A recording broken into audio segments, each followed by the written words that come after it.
इस एग्जिस्टेंस के दो मूलभूत स्वरूप हैं। एक पुरुष या शिवा जिसे हम अल्टीमेट कॉन्शियसनेस कहते हैं, और एक हमारे चारों तरफ फैला हुआ ये फिजिकल एग्जिस्टेंस, यानी इस टाइम और स्पेस में जो कुछ भी है, every particle, every single item, उसे हम प्रकृति कहते हैं, यानी फेमिनाइन एनर्जी या शक्ति। अगर हम अपने मन और शरीर की बात करें तो यह प्राकृतिक तत्व से बना है, इसे हम प्रकृति कहेंगे। जबकि वो चेतना, वो कॉन्शियसनेस जो इनको ऑब्जर्व करती है, जो इन्हें देखती है, उसे हम शिव, द अल्टीमेट कॉन्शियसनेस कहेंगे, पुरुष कहेंगे। अब सवाल ये उठता है कि तंत्र क्या है? तो तंत्र एक तरीका, एक मेथड, एक टेक्नोलॉजी, एक तकनीक है अपने इस शरीर और मन यानी प्रकृति का यूज करके उस परम तक पहुंचना, यानी शक्ति का यूज करके शिव तक पहुंचने का। उसी में एक तरीका है जिसे हम मंत्र कहते हैं। आपने सुना होगा कि आज के साइंटिस्ट कैसे बता रहे हैं कि यह ब्रह्मांड बस ध्वनि है। वही ध्वनि अलग फ्रीक्वेंसी पे वाइब्रेट होकर के कहीं फूल बन करके खिल रही है और खुशबू दे रही है, कहीं वही ध्वनि अलग फ्रीक्वेंसी पे वाइब्रेट होकर के बादलों में से बारिश बन के बरस रही है। तो ये फिजिकल एग्जिस्टेंस तीन मूलभूत ध्वनियों से बना हुआ है। अगर आप ध्यान दोगे तो इस ब्रह्मांड को होने के लिए, एग्जिस्ट करने के लिए तीन चीजों की आवश्यकता है। पहला, किसी पार्टिकल में इंफॉर्मेशन चाहिए, मतलब कि ज्ञान, कि वो पार्टिकल किस तरीके से घूमेगा, किस स्पीड पे घूमेगा। लाइट के पास अलग इंफॉर्मेशन है कि उसकी स्पीड ये हो गई, साउंड की इंफॉर्मेशन अलग है, यानी ज्ञान तत्व।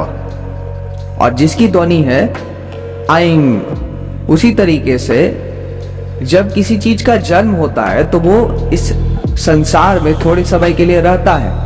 जब वो थोड़े समय के लिए रहता है तो उसका भरण पोषण होता है, वो उसी चीज को खाता है। उसे रहने के लिए किसी कंडीशंस की आवश्यकता होती है, जैसे पेड़ पौधों को धूप चाहिए, पानी चाहिए, मिट्टी चाहिए। उसी तरह से इंसान के केस में भोजन चाहिए, हमें खाना चाहिए। तो उसे हम, हमारे केस में हम उसे धन से डिनोट करेंगे कि धन चाहिए हमें। तो उसकी जो ध्वनि है इस ब्रह्मांड में वो है ह्रीम।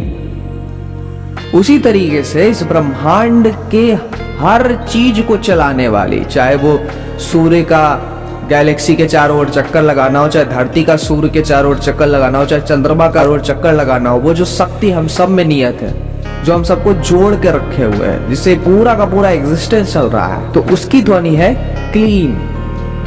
तो जिसे हम तांत्रिक करते हैं वो इस बात को जानता है कि यही तीन मूलभूत ध्वनियों से इस ब्रह्मांड का निर्माण हुआ है। और भी बहुत सारी ध्वनियां हैं अलग अलग काम के लिए।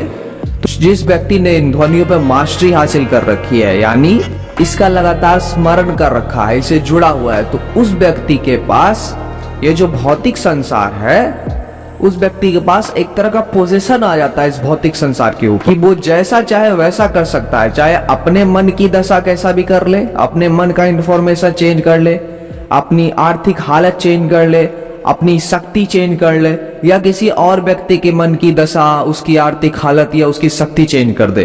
उसके ऊपर एक पोजीशन आ जाता है। अब सवाल ये उठता है कि वो अपनी मन की दशा किस तरफ मोड़ता है।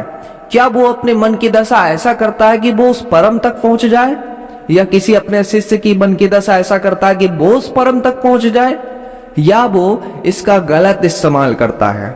वो चॉइस एक तांत्रिक के हाथ में होती है। जब बहुत सारे लोगों को पता चली कि कुछ ध्वनियां हैं जिनका स्मरण मात्र से हम इस भौतिक संसार के ऊपर पोजीशन प्राप्त कर सकते हैं, तो बहुत सारे लोगों ने, जिन्हें उस परम की इच्छा नहीं थी, उन्होंने इसका गलत इस्तेमाल किया, जिसे हम बोलते हैं मारन, मोहन, वशीकरण, उच्चाटन, स्तंभन। मारन का मतलब होता है कि किसी व्यक्ति की मृत्यु कर देना, मतलब उसकी शक्ति खत्म कर देना, क्योंकि आपके पास क्लीन ध्वनि का उच्चारण और स्मरण से आपके पास शक्ति का पोजीशन है। उसी तरह से मोहन होता है, मतलब किसी व्यक्ति को मोहित कर लेना। मोहित मतलब कि उसके इंफॉर्मेशन के साथ खेल देना, उसके ज्ञान ध्वनि के साथ खेल जाना, मतलब आइन। किसी व्यक्ति का स्तंभन कर देना, मतलब उसकी आर्थिक स्थिति एकदम बद से बदतर बना देना, यानी ह्रीम ध्वनि के ऊपर।